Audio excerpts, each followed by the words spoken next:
Hello everyone and welcome to my first hour with Sonic Battle. Now since this is sort of a new series that I'm trying out, I figure I should explain myself. This is sort of going to be a montage recap of my first hour playing Sonic Battle, where I'm going to go through sort of my first experiences with it, what I thought of the game. I'll go over the basic mechanics and stuff like that.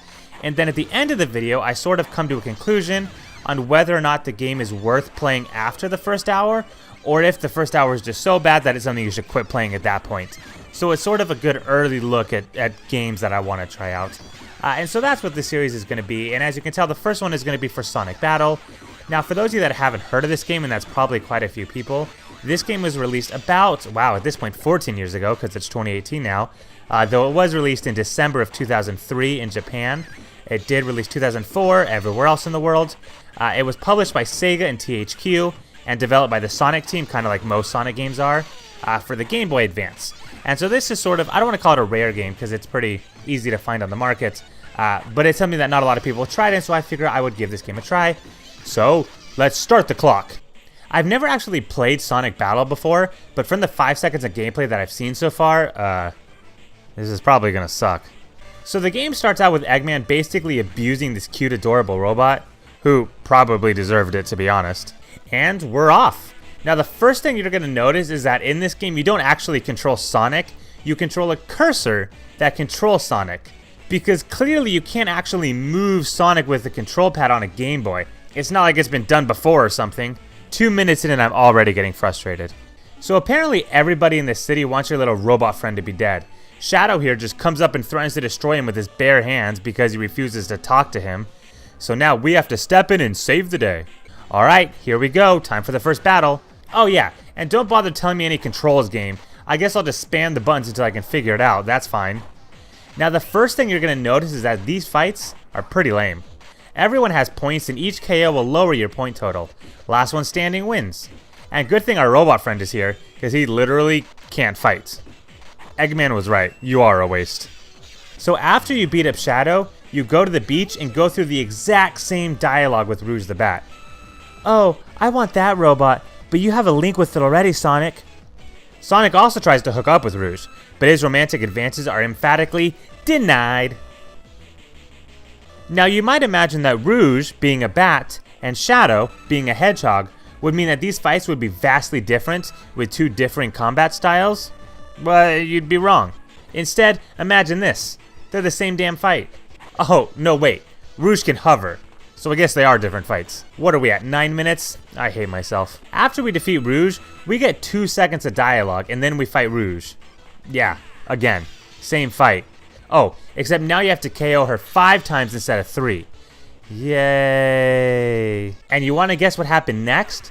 We went to Tails' lab, and there was another bad guy, and the fight, exactly the same. Different environment, but everything besides that was the same. You're probably starting to notice a trend with this game. So after we defeat the palette swap robot, we find out that our little robot actually likes being abused.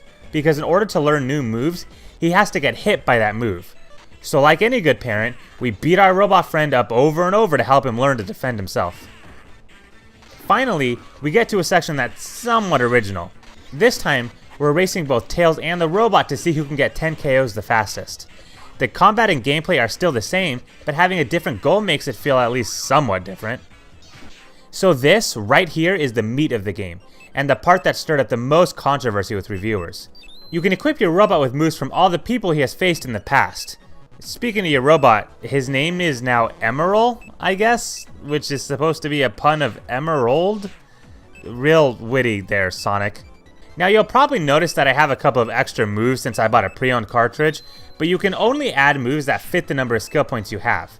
And you gain skill points extremely slow, only about 1 or 2 per level. And when advanced moves can take up to 25 skill points to equip, it is a slow grind.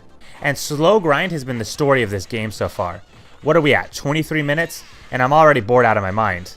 But the show must go on.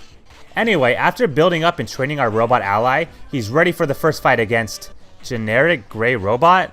Again? Except this time it feels so different. Your robot's default attacks are painfully slow, yet for some reason his health is so much higher. This feels like a battle between two robots made by a middle school robotics club. And after you win round 1, you gotta do the same fight again. Hey, it's our good buddy Gamma. Surely he would never turn on a... oh. He just wants our robot friend too? Has the world seriously gone mad? Too bad Gamma never stood a chance, since it's literally just a 3-on-1 gangbang. And you guessed it, we gotta do that fight twice. Lucky us. With Gamma finally out of the way, we're off to find Knuckles, since apparently he's the Chaos Emerald guy. Even though he's not, he's the Master Emerald guy, but thanks for trying, Sonic Team. Surely Knuckles, a good friend of Sonic, would never turn on us and attempt to kill us, right? Because that would be nonsense. All around me are familiar faces. Well, I guess we're fighting Knuckles. This is where I begin to lose my mind. This battle is borderline unfair. None of the fights so far have been all that challenging, but for some reason, Knuckles comes equipped with several one-hit KO moves, and the rest of his moves are powerful AF. And it's worsened by the fact that Sonic has to point out how easy his moves are to read, making it seem like it's supposed to be a simple fight. How am I supposed to read that he's gonna pick up a chunk of the earth and throw it at my face? Please, just let this end. I started fighting Knuckles at the 37-minute mark, but after all that effort and switching up my moves quite a lot, I finally take him down. Thank goodness. Now we can move on from... Wait, what? We have to do that. We have to do it again? This time with 10 KOs? Can someone just gouge out my left eye instead, please? This must be the Sonic God's sadistic way of making me atone for my sins. And that's how the story goes. After trying and failing to take down our knuckleheaded echidna friend, my journey with this game comes to an end, and I couldn't be happier.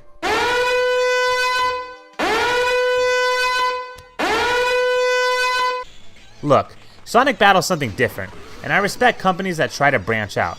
And apparently, people didn't hate this game because it didn't get that terrible of reviews, but it's so repetitive and has weird difficulty spikes.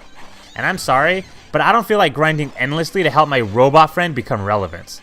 After playing for an hour, do I think it's worth continuing? Absolutely not. It's fun for a Sonic collector to own simply because it's a Sonic game, but outside of that, it's more tedious than anything. Pass.